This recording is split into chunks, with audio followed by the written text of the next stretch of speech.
Again, and we begin the news in Abuja, where day 3 of the 31st Nigerian Economic Summit is turning its gaze beyond national borders toward the wider African continent. The conversations revolve around regional integration and collaboration, which participants describe as the new currency for global relevance and shared prosperity.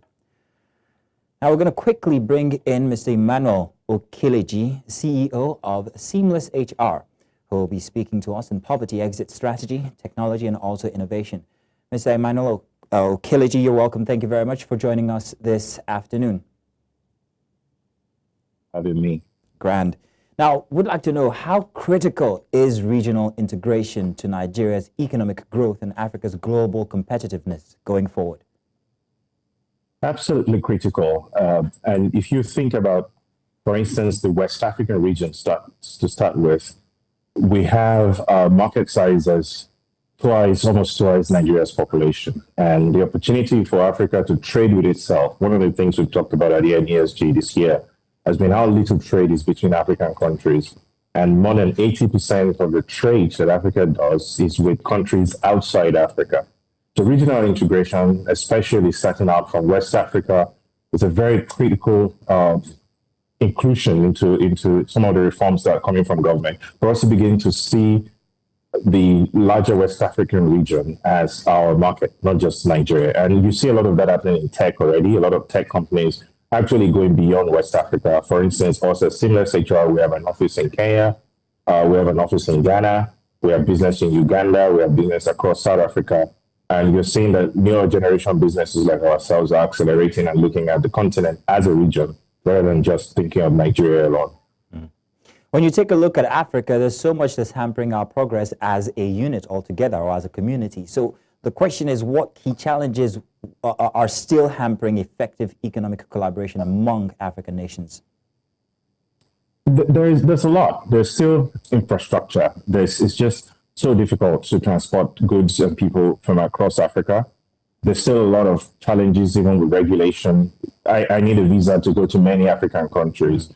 And you find that it's easier for non-Africans to actually go into many African countries than for Africans to go into African countries. And beyond just even travel, it's to work in those countries. It's even more difficult for you to get expatriate quotas for Africans to actually work in other African countries. You find that it's easier in many cases for Europeans to work in African countries than for Africans to work in African countries as well. And you then also find things like currency exchanges. If I want to pay you in Ghana cedis, I'll first change Naira to dollars and then back to Ghana. Just Ghana is an hour away from here. The ability for African countries to trade with each other, with currencies that speak to each other, is going to be one of the dramatic things that will move the continent forward. And what about the foreign geopolitical allegiances or alliances that African countries have with different other countries of the world?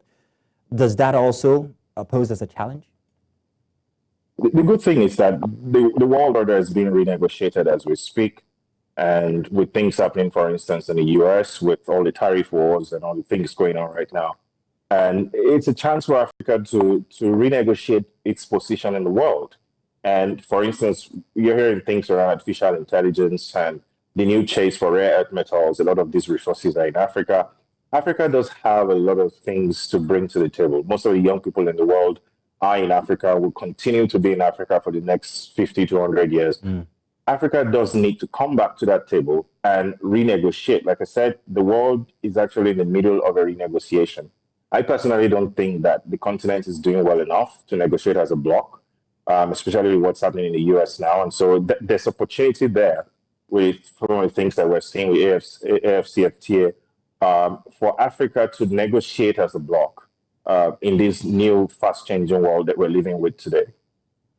Now, let's talk about talents in Africa, as it might be one of our biggest exports, if only we can get it together as a unit. How can Africa leverage on its population, especially the youth population, whereby we can actually perhaps maybe even export these talents while they're still grounded here in Nigeria?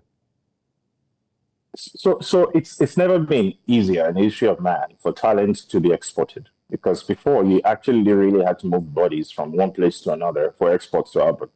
And we have the ignominious history of slave trade that showed how talent moved from Africa against their will to develop America, Europe. A lot of the things, even the White House, for instance, history has it that it was built by slaves.